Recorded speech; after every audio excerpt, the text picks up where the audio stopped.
Coming to you live from Clearwater, Florida, the heart of Tampa Bay. Here in the studios at 5 Star Car Stereo, it's your host. It's Monday. It can only mean one thing. I need to remember what button to push. Yay! Woo! Yeah! So fun. Good day, everyone, and welcome to the show. Hope everyone has had a fantastic Monday. Not us, for sure. Fernando's being snarky right now. Not us. Yeah. Not today. Yeah, snarky. I'm the one that's bleeding. He's the one that's being snarky. Why are you bleeding? Because I had to help you. Oh, whatever. Yeah, I'm just saying. I mean, you know, it's what it is. Good day. All right. Let me pull this up. First again, third, fourth. You guys are funny. Sorry, nobody is second, so I'm second. There you go. I mean, first place loser, aka second place. Hey y'all, checking in from Stillwater, Oklahoma. Cool. Yes, my first ever attending. Travis got to sign up, and I won first in AMA SQ. Very nice, very nice. That is fantastic. Congratulations. I mean, that's all that, that's all that matters. Yeah. Take a trophy, go home, have a good time, chilling in the man cave. Good afternoon from sunny Modesto. Good afternoon. How you doing, Brad? Hope you're having a wonderful day. Amateur, because I had the Alpine Door Girls modification. Oh, that sucks. But hey, I understand. I would do the same thing. Hey guys, I'm busy burning a brush pile with my brother. Wow, that was like a bitty, a lot of bees. Well, the condition's right. Have a great show. Thank you, Fang, for letting us know, so that we know that Fang will not be here to be the keeper of time. Good morning from Sydney, Australia. What is happening? And Fang, yes, have a fantastic evening. Best second-gen Tundra stereo replacement. Probably a Sony. Definitely a Sony. Sonys have the larger radios that stick out further. And if memory serves, that kit, if it's just the winglets, needs that Sony. So I would check out a Sony. Mm-hmm. But before we get into more questions, keep in mind, get your questions in. Before we dig deep into those questions, we do this little thing called the 12-volt Clean Wire Club. And on said 12-volt Clean Wire Club, we scour the page. He scours the page and looks for a fantastic picture to put up. And there you go. That's the premise. So I'm going to jump over here to my laptop.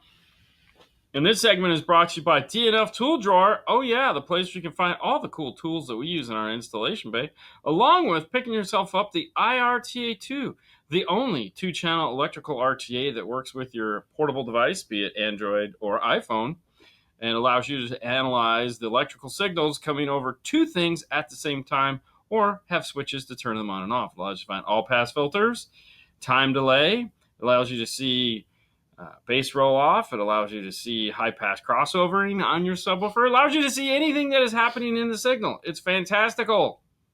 But today we have this nice audio control setup. Look at that. It's got some kicker. Okay, that's cool. So we got a D61200 and 2 D61200. So it's 12 channels plus the sub. Mm-hmm. That's pretty cool. Yeah. Yeah. There's only one thing that drives me crazy. What? Is that corner right there. Everybody's like, that corner is my OCD. I'm like... It's not OCD. It's called just being picky. All right? I am not OCD by any stretch of the imagination. I'm just picky. Okay? I don't have to walk around touching things. I don't have to wash my hands 6 times. I'm picky. That's all it is. It's just, Mr. Matt did a fantastic job. It is a fantastic job. It's beautiful. And I'm sure by now he just went like this and pushed the wire and it straightened out, and that was it. I would leave it. I wouldn't. Yeah. No. I would leave it. I would probably leave it too, because I get that. Once I don't have to see it anymore, it would be like, I don't care. Yeah. But no, It's a very clean install. It's very nice. I like it. Yeah. I like the yellow zip ties. I think that adds to it. Yeah. Because it's like, why not, right? They're always black. The whole thing is cool. Yeah, I like how we put like some spacers on it. So to lift the wire up. Yeah. So that's cool. You gotta show it to them. No, I mean they just saw it. I'm taking. I get to partake on my own. Okay. But no, you did a nice job. Very nice job. Good job. Good job. Yeah. I'll try to step in for Fang is busy. Big shoes to fill. It is. It is a big shoe to fill, Ken. But thank you. Thank you. Dean, I heard you guys. Hold on. I heard you guys are moving to lakefront home. I am not moving anywhere ever. I have a pool, and some days it, in the past, now that I pay a pool service, but in the past it might have looked like a lake. But yeah, I'm not moving in. I have in-laws that live on a lake, but they're actually moving away from a lake, which is kind of ironic. Away? Yeah, so that's where we're at. But unless there's a hurricane coming and there's going to be a large body of water where there wasn't, there's no lake in my future. But with that being said, this first portion of the show is brought to you by the Epic Series amplifiers from Audio Control. If you're looking for a budget-friendly amplifier that has cool capabilities such as power plug on it to easily add in an epicenter micro, an LC1i, an LC2i, an LC5i, an LC7i, all the LCs. Just simply plug it right into the side of the amplifier. Makes things super easy. As well as very affordable with tons of power. See, I would call it LC plug. LC, I don't know, what do they call it? Epic plug? I don't know. It's got a weird name. Yeah. Either way, head over to audiocontrol.com and check it out. Epic Series line of amplifiers. There is one for every application.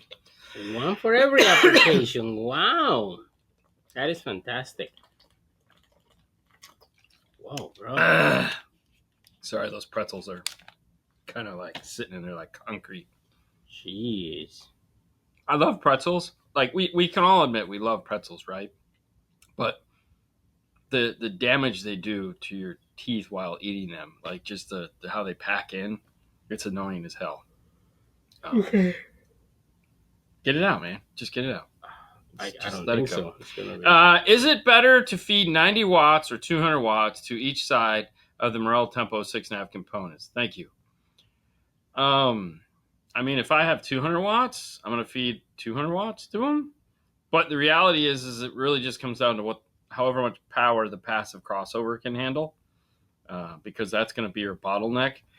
So I think 200 watts, it all depends. Like, saying you're going to hand them 200 watts. Well, I mean, there again, if everything is set up properly and you turn your gain down and you give them, like, if you have the ability to do 200 watts, but you turn everything down so that you really only give them like 120 watts, or 150 watts, that's probably a better place to be. But keep in mind, sound it's not like always this. So having some headroom as far as more power, to me, is a much better way to go. So I would rather give something 200 watts and be like, I don't want that much. No. So, yeah. Yeah, pretzels. Love pretzels. See, I get these pretzel crisps because I don't want the whole pretzel. I want to eat more of them. But the best ones, believe it or not, are the Target brand. Target brand ones are flipping awesome. Tim Hall, I went with a Stinger Horizon 10 in my Tundra. Very nice. Very nice. Mm-hmm. Thanks, guys. Met some great people and some really nice systems all around. Did you get to hear Brian Mitchell's car? I guess would be the question. Since you were there, did you get to hear the Volt? Yeah, just Chewy. It's only Chewy. Only one dog on this trip. Oh, really? Yeah, because she's sitting at home in lockdown for a month because of her surgery. So, which she seems to be doing okay. If you guys are wondering about Princess, she's doing good. She's doing good at the moment. So, but she's got to live in a cage for a month. So, because she's got, serious back surgery stuff. So, no infections. Hello from West Virginia. I have a 2020 Tundra crew cab with JBL Added a Sony 9500, JL Audio VXI 1005, Maestro RR. Everything sounds great, but has no fader or balance. So, here's the deal.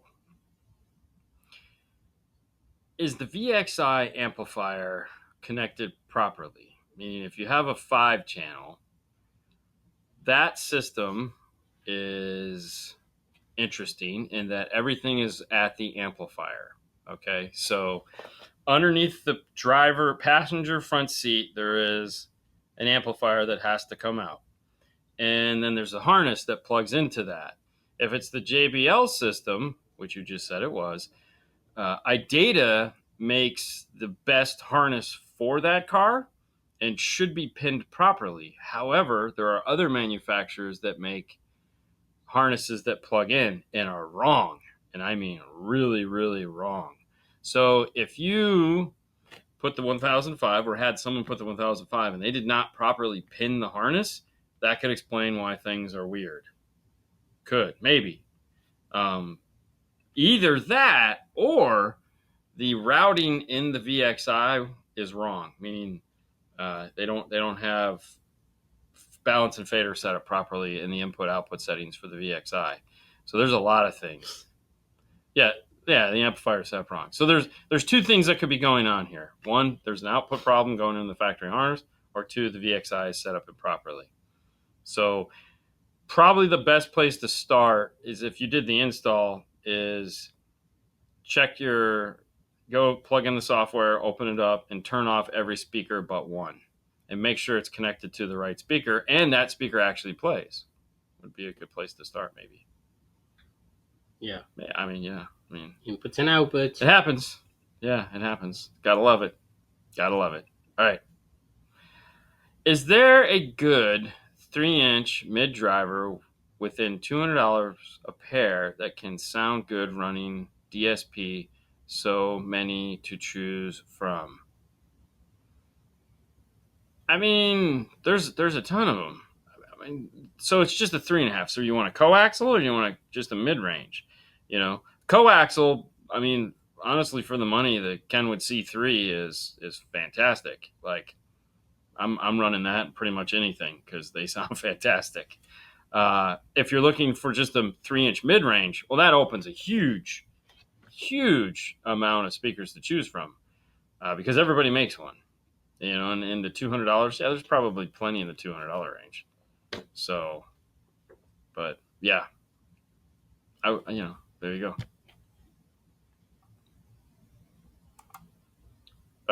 Can you recommend a good quality optical cable? No. No, not really. I mean, honestly, I use the cheapest looking things in the world, which are the Metros. They are like nothing, and they work fantastic. But I've also used Monoprice. Like, if you want one that's like overbuilt and like, holy shit, Monoprice makes a really nice fiber optic cable, but they're gigantic. Yes, laundry's ready. Okay. But yeah, Monoprice makes a really nice set. But like I said, it's a gigantic. It's like a 8 gauge, almost a 4 gauge. Those are the ones we got to do the amp rack for Nalika. Mm-hmm. That square end that was really cool. That we made that was. I was thinking we went when I went to the home audio. Mm-hmm. They had this gigantic. Yeah, I mean, most of the time we just use the Metro one. That is, it's just like a cable with some black stuff around it. I mean, there again, depends on where it's going and how long it has to be. Most of the time, we're putting it in the back, and they're like a meter. And if I can get a half meter, I'd prefer that. But a meter seems to be about the right length. Too short, there's questions of whether something's too short or too long. But a meter, then I can coil it up into like a nice 6-inch loop, and then attach it on the back side of the amp rack. Usually works pretty well. Yeah, it's pretty cool. Okay, I know, right? Yeah, keep going.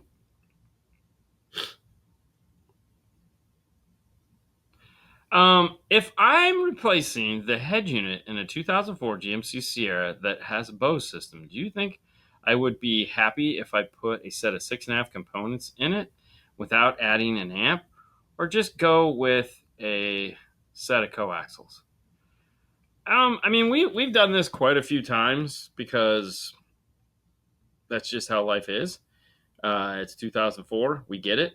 Um, if you're planning on running them off of the radio, like a nice set of 6-inch components, bypassing the Bose amp for those speakers and running them off the radio, and you get something that is in line, it's not, an affordable set that works well with the amount of power that a radio would put out, not some crazy expensive pair, then yeah, it's great.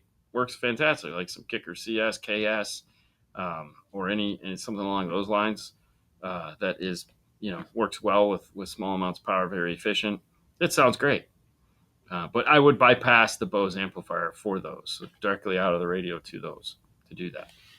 So, DNF, best way to integrate USB into a 2022 Ford F50 for music files, non-BO.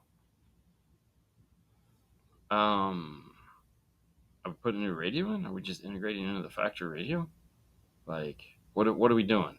Like, I mean, if we're just plugging a thumb drive in, I got to be honest, just plug your phone in. Use my phone, yeah. Yeah, just use your phone. I mean, yeah, it's not going to get any better, and it's not going to get any you're better. not changing anything else, right? Yeah, I mean, it's all right. So this is all right. So this is something that is put a lot of effort into. Like, Brian runs the FiO onto his system. He plugs it directly into digital into the Blackbird. There's plenty of guys that do stuff like that, or they have an iPhone or an Android phone, and they play like Android Auto or CarPlay up here, and then they Bluetooth into their DSP, and then they have a knob that controls everything. Yeah. Or you have a Sony GS9, and you plugged it into the front through the camera kit, so you could get direct digital out into the Saber DAC inside of it, and then RCA back to the amplifiers. Or you have a Kenwood or a JVC that'll play up to 96, and then it so if you have a good file coming in, even if it's bigger, it'll do its thing. So I mean, I don't know. I mean, this is one of those things where it's like, oh, it's like I have title. Okay, cool. I mean, it's just I don't even know if it matters, but yeah. Ryan says I use my iPhone directly into my Alpine app. Works and sounds great. I mean, that's just basically it. I mean, it's like that's all you do. I mean, I don't know. I mean, I feel, yeah. Oh, and the iPod thing isn't going to work as much as I wanted it to. Really? Yeah, it's not going to work. There's no way to update it. There's no way to move files. You can't move files around. Yeah, it sucks. You will have my red Mustang in your shop on 6/23 for the new Kenwood radio, direct fit radio to complete my Focal K2 3-way set. Are you installing the frac tweeters? I'm the guy that already has the K2 mid-range. Are you installing the frac tweeters? I don't know. I mean, I'm installing them in this Tundra over here, and they're gigantic. So, kind of sucks. I mean, they're legit the biggest damn tweeters for a regular tweeter. It's obscenity, like how big they are. But I'm thinking about purchasing a shallow mount subwoofer. Do you prefer the Hertz MPS 300 or the Morel Ultimo Power Slim? Ooh. I don't have an opinion on either one of these subwoofers. Okay, I've heard them both. To me, I don't have an opinion on either one of them. A lot of people do like the MPS 300. I mean, at this price point, why not just get a JL, just a shallow mount? I mean, but the Morel Ultimo sounds. I mean, I heard them in the Bronco. I've heard them both. That's what I'm saying. I've heard them Yeah. both. They sound great, but I don't really have an opinion on it. Obviously I'm a Morel fanboy, so if I'm buying this, I'm buying the Morel. But I mean, that's just me because I'm a fanboy. That's what happens when you're a fanboy. Yeah, you do fanboy stuff. This next segment of the show is brought to you by the fine folks at arcaudio.com. Summer is here, and if your motorcycle isn't ready to get out there and get on the road so everyone can be annoyed by your volume or just so you can hear them, Well, then you need to head over to your Arc Audio dealer and pick up the Moto line of products for your bike. From something as simple as power kits for their Moto 800 amplifier, all the way down to 6.5 cutting kits and everything in between. If you're looking to make your bike just awesome, classy, and not, oh, what, really? Head over to Arc Audio and see their selection of products. Thank you, Arc Audio. Selection of products. That's right. Yeah. How now, brown cow? Now to my question. There you go. Is it okay to just unplug the front door speakers from the existing connection and run new wires to the door, leaving just the dash speakers on the current front? I mean, yeah, why not? What kind of car is it? I mean, listen, running the wire into the door can be a real pain in the ass. So, I mean, that's really my biggest concern would be like, what kind of car? Because to me, not running wire into the door is kind of like my goal in life is I don't want to run any wire in your door. Yeah. So, like, I would think maybe pulling out the mid-range and running new wire up to the mid-range. Like if it's a Toyota, there's a Y there, and they make it a connector that Ys them together. Link channels so that I can go active with a D6 oil. Yeah, no, totally. I get it. I get why you're doing it. I'm just saying. Okay, but if they link, so for example, like the Toyotas, right? Yep. They link the dash and the somewhere. door. So I will leave the door. Yeah, and do the dash. And do the dash because it's gonna be way easier. Yeah. Oh yeah, so here you go. It's a 2022 Tacoma with linked dash door channels. Yep. So I would go to the dash. We always go to the dash. Yeah, just run the dash. So there's so in the dash there's the 4-clip. Okay. So yeah, it's actually the tweeter right there. It's gonna say it's right there. So in the dash is the 4-clip, and they make an adapter for this. This it has 4 there, and you can just bypass it that way, and then run new wires up to this because I don't want to cut any wires in a Toyota. We didn't do this. These are the tweeters from the A-pillar we're using on this. These are aluminum, so this is basically fun. By the 728110 from Metra, right there. There you go. That one. It has the 4 wires, so you just plug it in, and you just run your new wire. Yeah. Whoa! You broke it. It happens. All right, thank you so much, guys. Yep, going home. Yeah.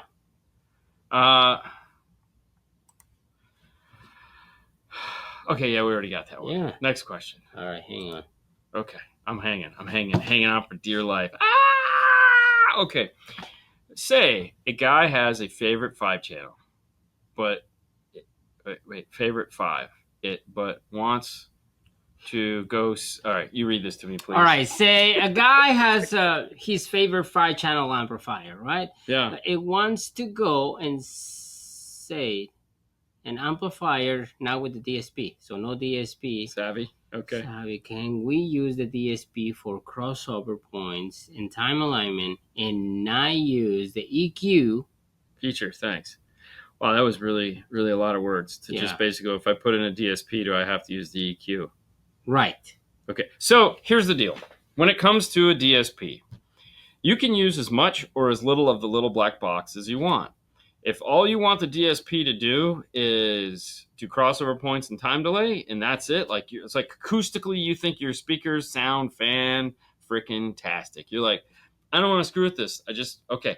So yeah, you can. You're going to eventually want to use the EQ for small things. It's unavoidable. But no, you listen. Trust me, we get people in here all the time that use DSPs for crossovers and nothing else, and you're just like, Can we tune this now? And be like, please. And they're like, oh my God. I feel if you want to use time alignment, you have to use the EQ, right? Because it's like you don't have to. You don't have to do anything. That's the joy of life. You really don't have to. Okay, let me say this. Okay, I know what you're saying. Because you want left and right to match. You can get a perfect center and all that other stuff. But if all they're looking for is to just... Okay, so let's say all they're trying to do is just get better imaging.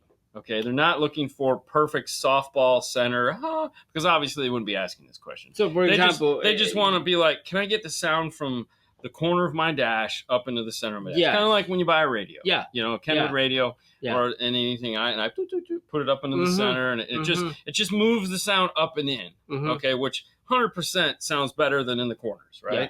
So if you want to do that with a DSP, yeah, you can. It's not going to hurt anything. Yeah. You know, if you want to do a global EQ to where you just do a flying V, you know, yeah, go for it. I mean, the reality is you can do whatever you want. Now, does it make sense to you? No, because, you know, in your life, you're going, I just bought $1,000 DSP, but he might only have like a $200 DSP. No, and that's fine. I'm just trying to, for example, when in cars, Lexus or Mercedes, they already have a mix system and everything. The only thing you do is just power it. And you put use EQ. The EQ. Yeah, you do the opposite. That's it, right? Yeah, you do the opposite, which is to just use the like the Beamer.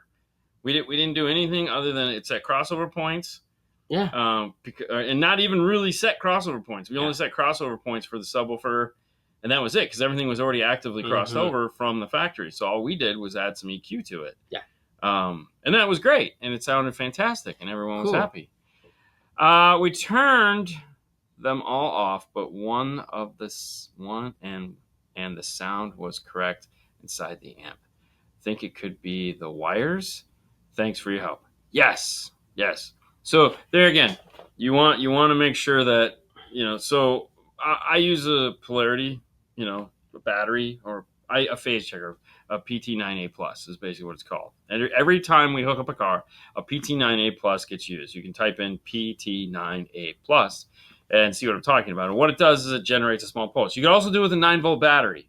Okay, you take a little tiny 9-volt battery, not a drill battery, tiny, and because that's all, and it goes, and you just go tick tick tick tick tick, and what it does is it moves the speaker that's on the other side. So if you grab the white and the white black, and you go tick tick, and it doesn't do shit, and you're like, that should be popping. Okay, now what you want to do, I always also peel all the tape off so I can see twisted pairs, because the Toyota will always twist the wires together. So, yeah. I don't know, but that's also weird. But so keep in mind, in the JL Audio, you have your input, and then you have your output. So there's two pieces to the puzzle. You have your input, so those little boxes, you know, because it has the whole like things, and it does this thing, and it looks really weird.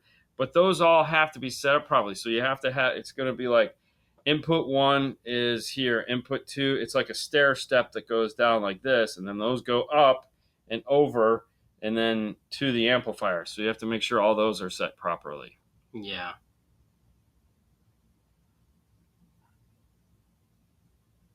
I don't have the current version of the JL software, or I would launch it.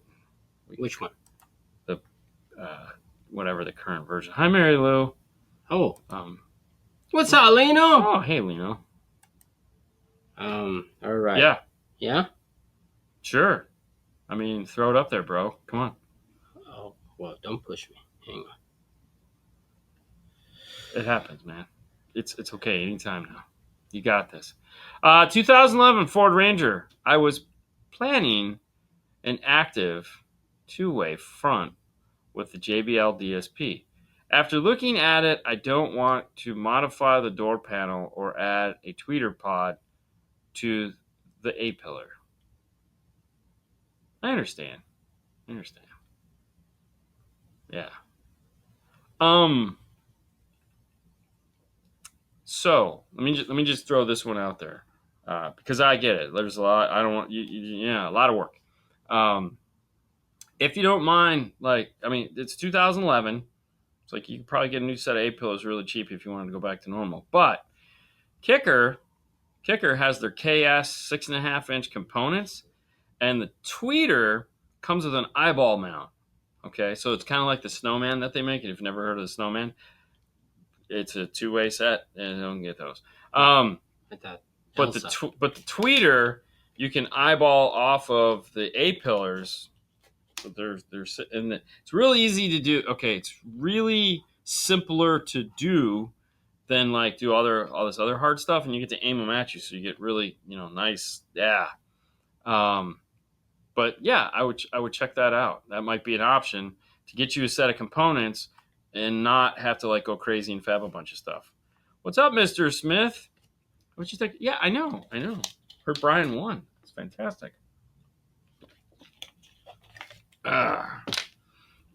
Okay, keep going. Dean, Fernando, you guys are fabulous. Thank you. You look marvelous. Billy Thank Crystal. you so much. I like to know on the audio control D1300, when you're doing time alignment, you take the measurements. Can you put them in the DSP? Does the DSP calculate all? Ooh, good question. And the answer to that is yes, it does the math for you. It does have a calculator built into it. This is a fun question because not every DSP will do that. However, now that Arc Audio finally added a calculator to those, yes, you can easily just put the numbers in and it'll do it for you. You don't have to do anything other than that. Now, if you want to find the 0 point, you can, but you don't have to. It just life is strike good. The numbers. Yeah, just strike the numbers, call it a day. Yep. All right. What am I? Oh, hey, this next segment is brought to you by the fine folks. I got it closer. Jesus. Of Focal. These are the K2s. They have a new tweeter called a Frac tweeter. It is gigantic. It sounds luscious, but it isn't the easiest thing to mount. However, if you'd like to see us putting in a set of a Toyota Tundra over here today, check it out over on Instagram. But if you'd like to own your own set of French-made goodness, ooh, baby, wee wee, head over to focal-america.com where you can find all that goodness right there. So much to choose from. Hey, Dean and Fernando, I visited you guys last July for pictures. Hope you're doing well. I'm doing good. You doing good? Yeah, I'm doing okay. Good. Thank you for stopping by. Yes, Mike. Thank you for coming by. If you're stopping by this year, July, we're gonna be here. I can't wait for July. Vacation. Well, maybe not. Yeah. Vacation. We'll be on vacation, bro. Yeah. Yeah. Yeah. Got to get the duck butt done. Okay. Okay. Do you think if I switch my back 6.5 to 6x9 3-ways, I would get fuller sound? It's a 2021 Silverado, and I believe, but not sure, but the rear low sound low. Okay, so I don't know of any Silverado that I could put 6x9s where 6.5s go. Like it's not happening. A 6x9 is so much deeper than a 6.5. And also, what are we trying to do? We're trying to get a louder 6.5. I mean, there's a lot of things that you can do with the 6.5 size that will get you a louder, fuller sound. First question I have is, what do you have? I mean, because that's, believe it or not, a 2-way typically will sound better than a 3-way because they put more into those. Those are the higher end speakers. Like, I got a set of the Focal Flax for these guys. It's like a $900 set of 6.5-inch components. I mean, 6.5-inch coaxials. But I'm confused. Like he says, do you think if I switch my back speakers 6.5? I'm thinking he said back speakers. No, if you're saying if I switch back 6.5 to 6x9s. Oh, maybe he's talking. I got it. What do you got? So he's got 6.5s in the front. Yes. And he's wondering if he goes back to 6x9 3-ways, will he have a fuller sound? And I bet you if it's a 2020 Silverado, they put tweeters in the top of the dash instead of a 2.5. Mm-hmm. So in this case, that's probably what's happening, is that you went with a 6.5-inch mid bass tweeter in the top of the dash, and you took out a 2.5 and a 6x9, and now it sounds like trash. What you probably need to do is switch back. The 6x9 3-way will give you more sound, but really the problem is you have now, but it's all going to be low in the door. This is really, can you run a 6x9, a 6903 full 3 active? Yes, you can. Mm-hmm. And that would also be a good choice for you. The 6902s require no modifications, which are the Kenwood 6902s. Mm-hmm. However, if you own a right angle Dremel tool, you can fit the 3.5 and go with the 6903s in your 2020 Silverado, and that would solve all your problems for sure. Unless they're active and you have DSP and all that fun stuff. That's a whole nother headache. So, yeah. Do you guys hit the SEMA show? I saw so many of the audio companies have booths. I got a media pass for this year and hope to run into you guys if you're there. So for the last 2 years, we've been at Rockford Fosgate's booth in their Jeeps. Yeah. For this coming up year, we'll be back with Rockford Fosgate in their booth talking about all the new cool audio that's coming out.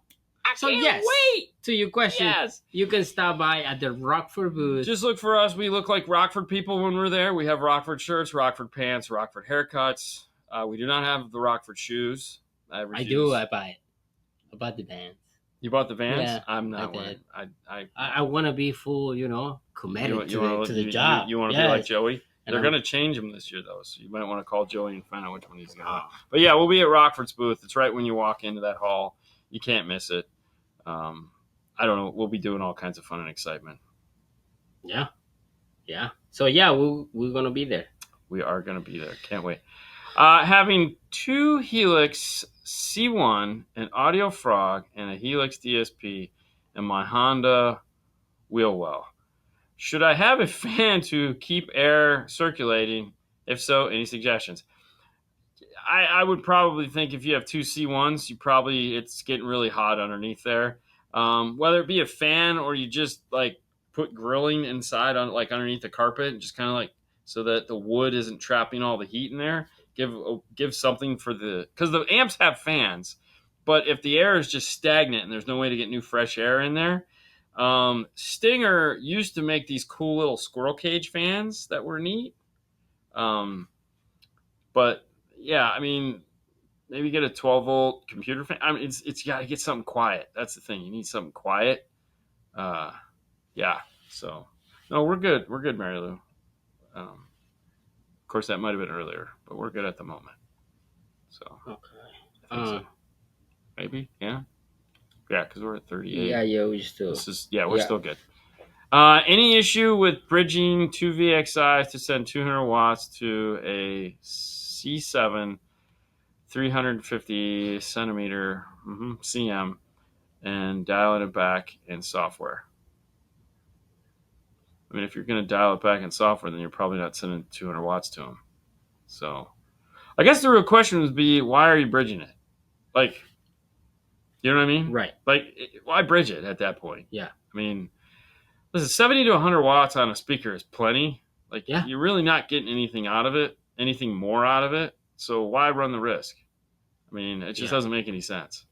Especially, I mean, if the speaker can handle it, that's fine. I get it. But especially when you're bridging a channel, some amplifiers can do it, but like, they don't always sound as good, so that's kind of where I'm at on that. The VXI is bridgeable?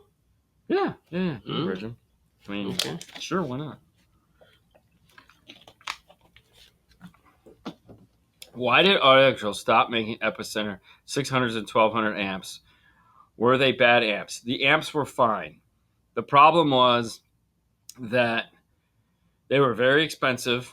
They were the wrong size power, and they just didn't hit the market running like everyone thought they would.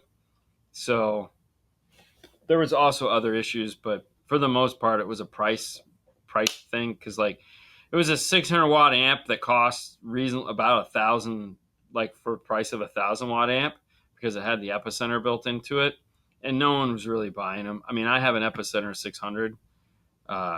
But I think in the whole time that whole line of amplifiers existed, which was like right before Chris Bennett got there, we might have sold 2. It just didn't take off, So yeah, it happens. Sometimes you have bad ideas.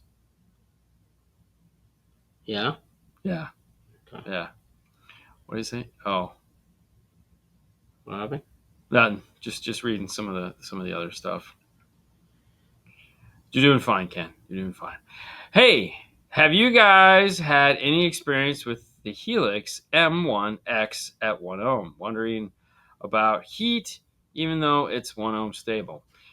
I can just say this about Helix amplifiers in general. Whatever they're stable to, they don't have any problem doing. Heat on that amplifier, probably not a big deal. It's got plenty of surface area to do its thing. The only amplifier Helix that we ever ran into like a heat issue on was the C1s that he was asking about. They got really, really, really, really hot. Really hot. But there again, it was doing something that it probably didn't like doing.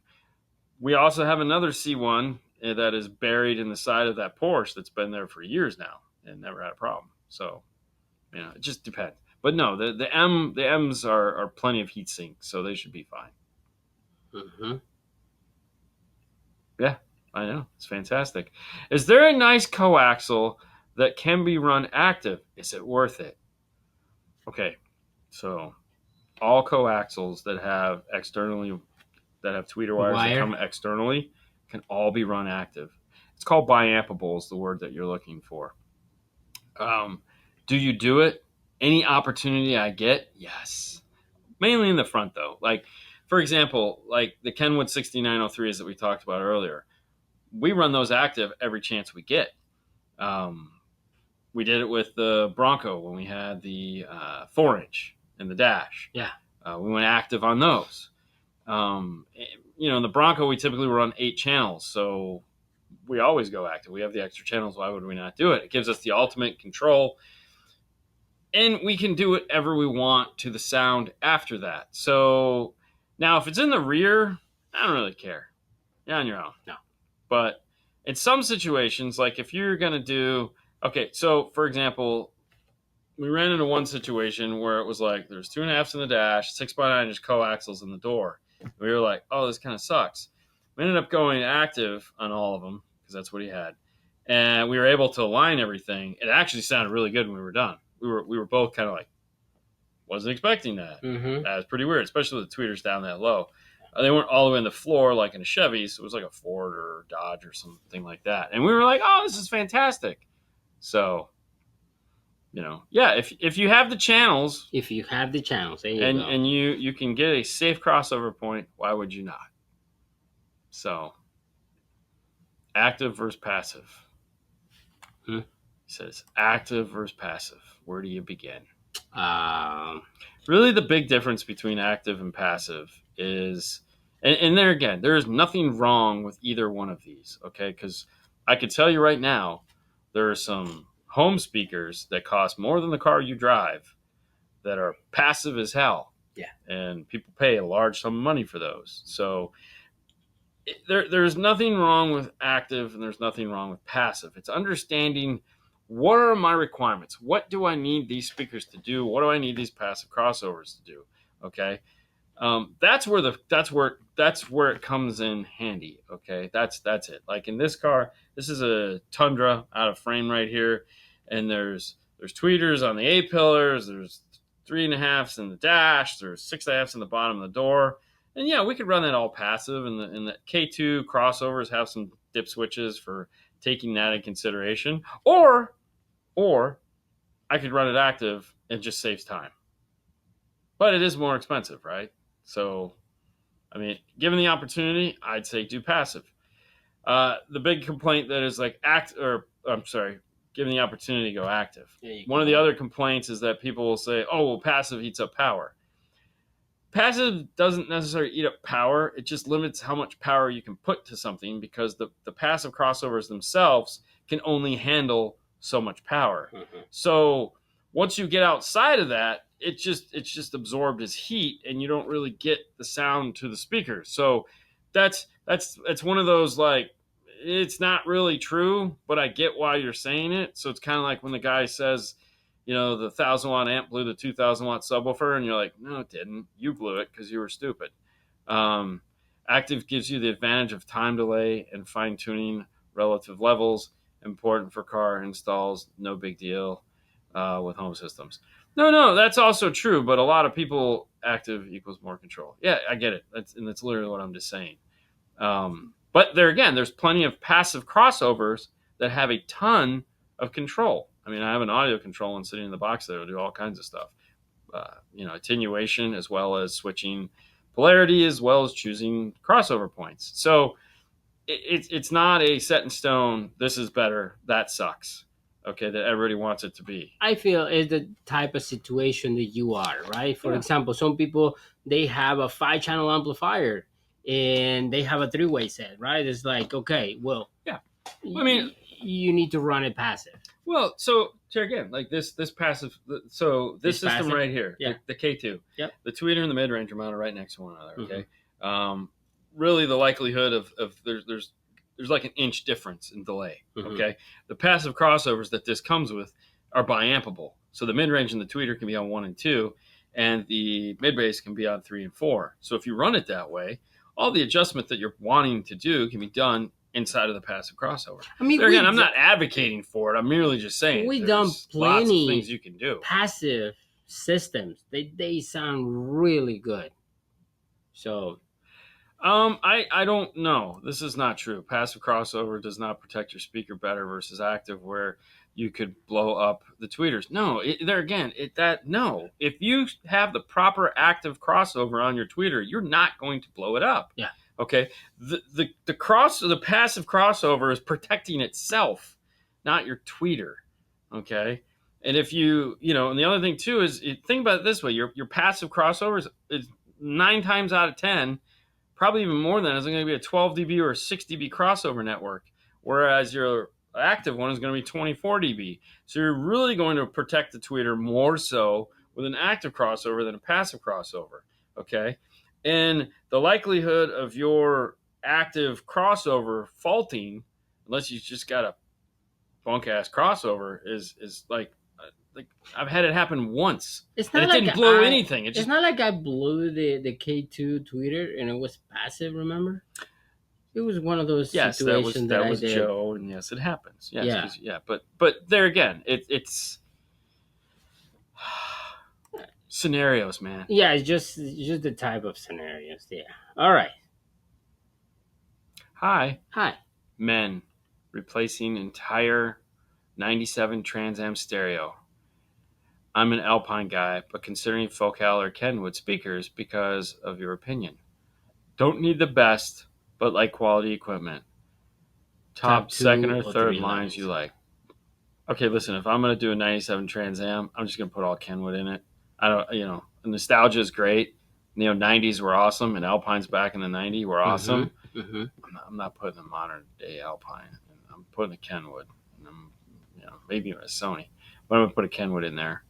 And some Kenwood speakers, and just be good, They have a 6.9 or 6.5? 97. I think that's a 6.5 all the way around.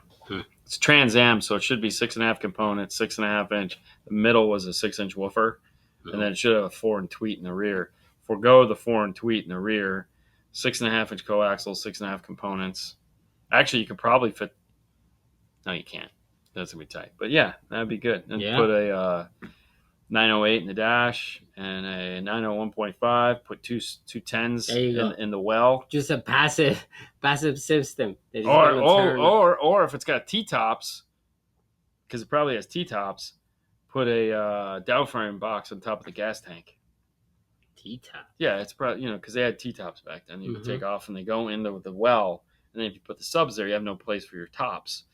So if you want to put the tops in the well, then just put a downfiring enclosure on top of that. Ooh, I bet you that new kicker L7 or the double downfire would probably fit on top of that. Subwoofer, on that gas tank. Yeah. Dude, that would be stupid. 97. I wasn't born when that car. Really? Yeah, you were. I was gonna say bullshit. You're so full of crap. 2020 Honda Civic Sport audio control LC2i Rockford Fosgate H X2. Yeah, H212. Old schools. Hits pretty hard, then the bass kicks down a lot. About 20 minutes. I'm having moderately loud kickback, hard in the okay. Yeah, it fades. Sounds like a voltage problem. I guess what you left off of this is the amplifier. Yeah. So 2020. Okay, so first things first. 2020 Honda. As much as I love the LC2i, I'm not using an LC2i. I'm using a key lock because the problem with that Honda is not bass roll off. It is no bass, meaning there's a high pass filter in that. So it's not bass roll off. Bass roll off is a volume dependent thing. It's active EQ. This has a high pass filter, meaning it doesn't matter where the volume is, it is lacking bass. If you look at it on an electrical RTA, you'll see that there's no signal there. So you need something to fix that. So first things first, I'm going to do a key lock instead of LC2i. Secondly, understanding that's a Honda and that Hondas have very weak charging systems. I'm not going crazy on the amp here, or I'm going to be adding, I'm going to be realistic about it. Hondas only charge when they're moving. So if you're like sitting in a parking lot jamming out, your battery's running out of juice, which could be a problem. But yeah, I just, the HE2s, you've seen those. They're sitting on the counter at Rockford. It's one of those big ones. Yeah, it's in the sound room, how they have all those 12-inch woofers lined up. That's one of those just sitting there. It's a giant woofer, so I mean, he's got to have a ton of power. And I'm sure the electrical system in the car is just running out of juice. I mean, it's not a ton of it's not a big subwoofer. That was a very popular subwoofer. Really? Yeah. Look at the size of that voice coil, man. That thing's a monster. It's like a 3-inch voice coil. That thing's a monster. Yeah. Yeah. They rebuild those and everything. People love those things. Oh yeah, those are totally. I mean, dude, it's still $300. It's like freaking 15 years old. How much power is this thing? A lot. 2 ohm. Still. But either way, I would... That's pretty cool. You might need to put a small battery back there just to keep it going. Capacitor. Do not put a capacitor back there. Do not put a capacitor back there. What about if you get the Rockford capacitor? Don't put a capacitor back there. They're real Rockford ones. Stupid. All right, put a capacitor and some passive crossovers, and everyone will be happy. Okay? Is that what we want? Yes. Yeah. Okay. So he has the 200iX DS. Yeah, it's a big, inefficient amplifier. Okay. I think this is the MPS. Was that the guy that was the thing? Yeah. That's the MPS. You might want to look that one up. But I guarantee you that's an old school amplifier that draws.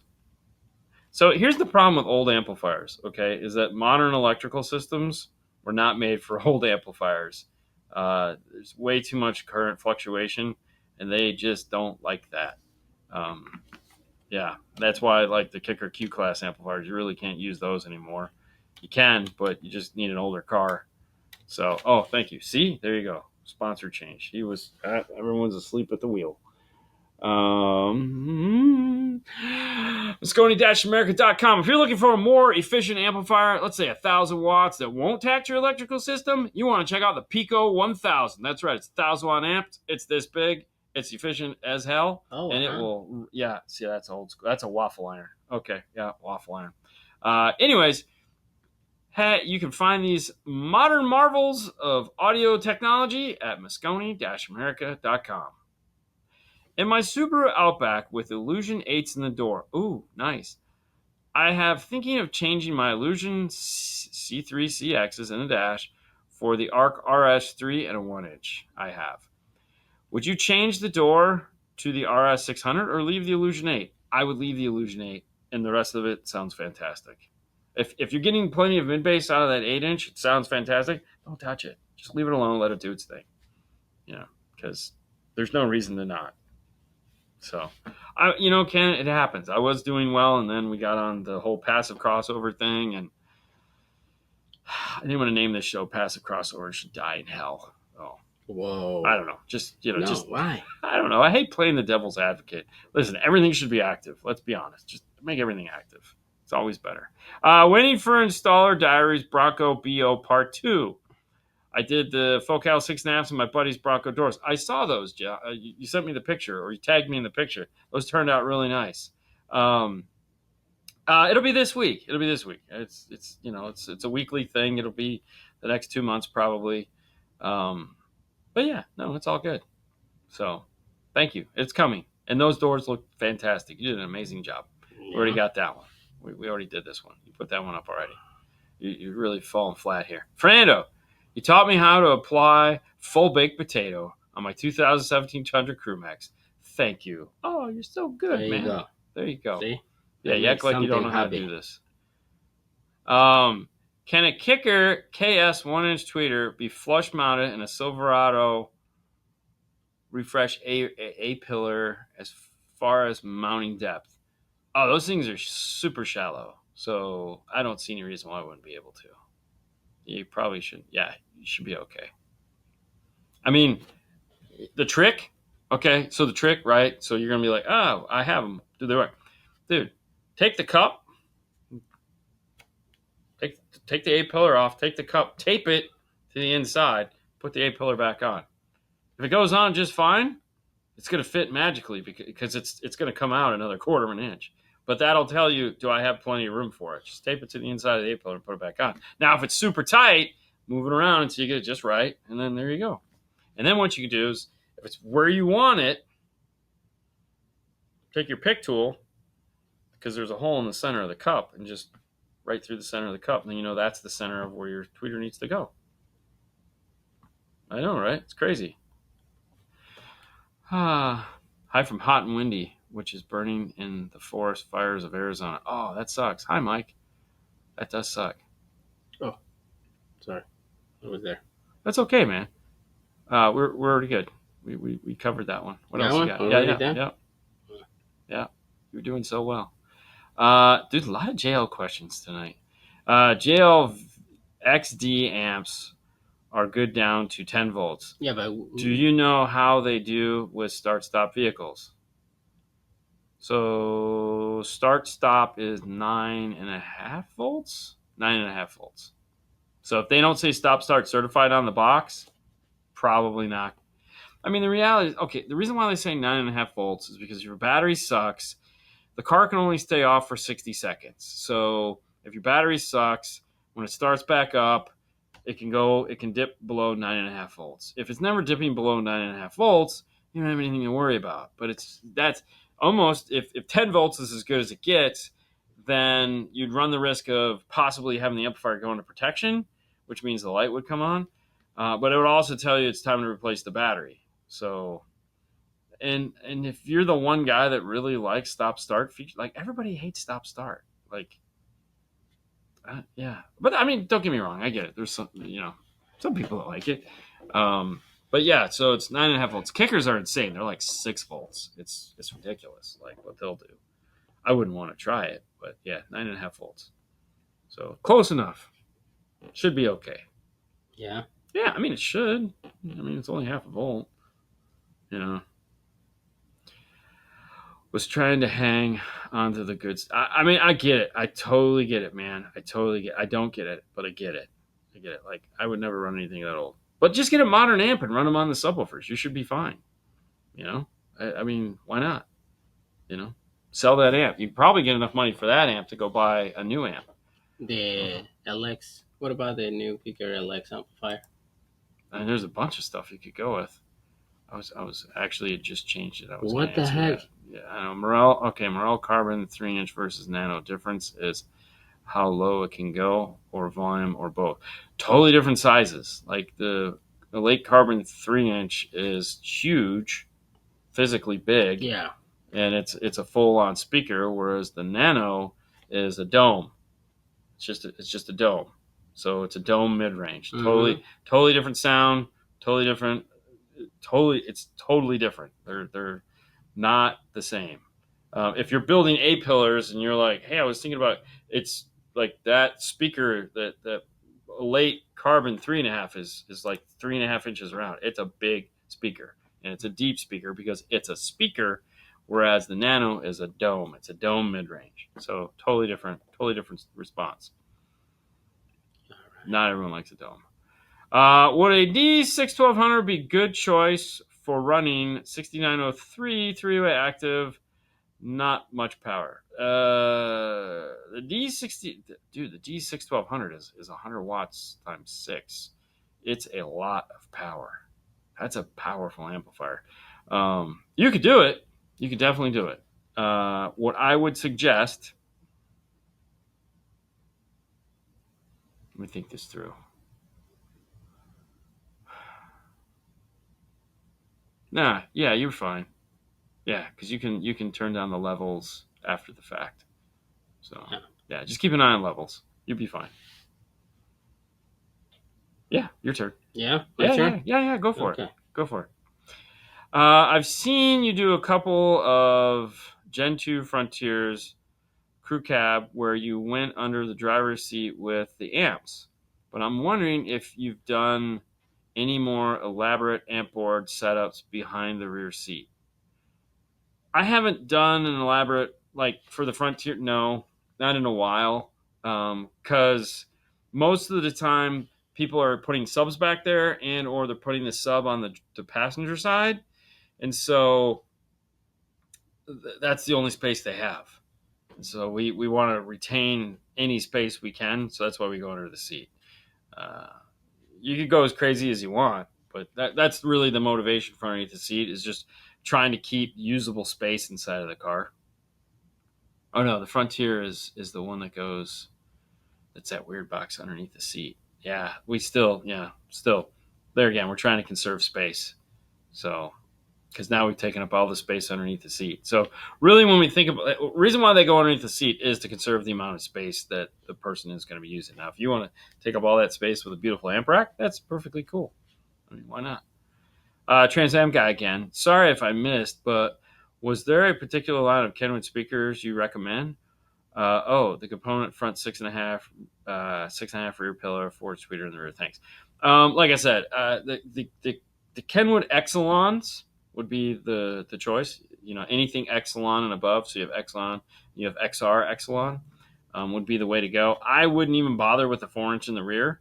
Like that's silly, unless you were going to put like a 6-inch subwoofer or something in the side pillar. But there again, I would do a set of 6.5-inch Echelon components up front, coaxials in the rear, 901.5 or an 803.5, depending on how loud you want it to be, and like a downfiring sub on top of that's a kicker downfiring sub on top of the gas tank there. That would be cool. Yeah. Yep, it'd be awesome. Is the AP4 GM71 video coming out? You promised. I mean, I promised we'd do it when we got one. We haven't got one yet, man. Slow it down. I would love for us to get our hands on it. Hey, what's up, Adam? Alternate. What does that say? High output alternator option for 2020 Mazda CX-5. I mean, I appreciate the $2, but MechMan alternator, Stevens alternators. There's two. One is in Ohio. I don't know where the other one is, but those are really it. Yeah. I think Stevens will build you whatever you want. So, hi. Howdy. Sorry. I'm bad. What did you do? Did you guys ever do a 3-way and a 4Runner? Is there a typical set you put in that has a 6-9, or do you guys go with a 6.5-inch set? I mean, honestly, the 4Runner, most of the guys that we do 4Runners are getting the Kenwood Excellence 6903s. That's really our most popular set for the 4Runner, budget-wise. But if they're going a little over the budget, then it's typically a 6.5 and a tweed. So, yeah. That's really about it. Yeah. You could probably do a set of flax, like Focal flax, put the tweeter in the A-pillar. But, yeah, we've never done that. Because most people with the 4Runners are real particular about their setup. So, they want holes. They want it to just factory. Got a factory with tons of attachments everywhere in the vehicle, tactical attachments everywhere in your 4Runners. I mean, I feel that's just what you do, right? Mm-hmm. Tactical attachments. That's it. You can stop. Mm-hmm. Take a break, man. Take a break. You did great tonight. Pat yourself on the back. The passive show. The Garmin show. The what? The Garmin show. Yeah, there's a lot of Garmin going on here tonight. Subfront. Yeah. Anyways, hey guys, that's the show. Thank you so much for tuning in tonight. We'd like to thank our sponsors, Audio Control, Arc Audio, Focal Moscone Gladen. We'd like to thank you for being here and asking us fantastic questions. It's a normal week, so that means we're going to have all the shows that we normally have for you lined up to go. No guests this week. So we got the Friday news, we got the Saturday, Thursday I'll be back with Hi-Fi Vega. And then Monday is a holiday. Yes, that means 2 days off. Oh, thank God. So we won't be doing this show next week because we will be at home enjoying whatever semblance of sanity we have, which I hope a lot of you will be there. Also, not at my house, at your own house. Stay at your own house. But, I mean, I'm all for a party, but, no. I'm going to take a nap. But thank you guys so much for playing with us tonight. We hope you had. And if we missed your question, I'm sorry. Good place to find us questions during the week is Instagram. You can find us at 5-Star Carter on Instagram. Number 5. The number 5. We do 5 minutes of 5-Star. We talk about what's going on in the Bay, and we'll take your questions and answer as many as we can and time that we have. So that's also a really great place. Yeah. So you guys have a wonderful day. Bye, guys. See ya.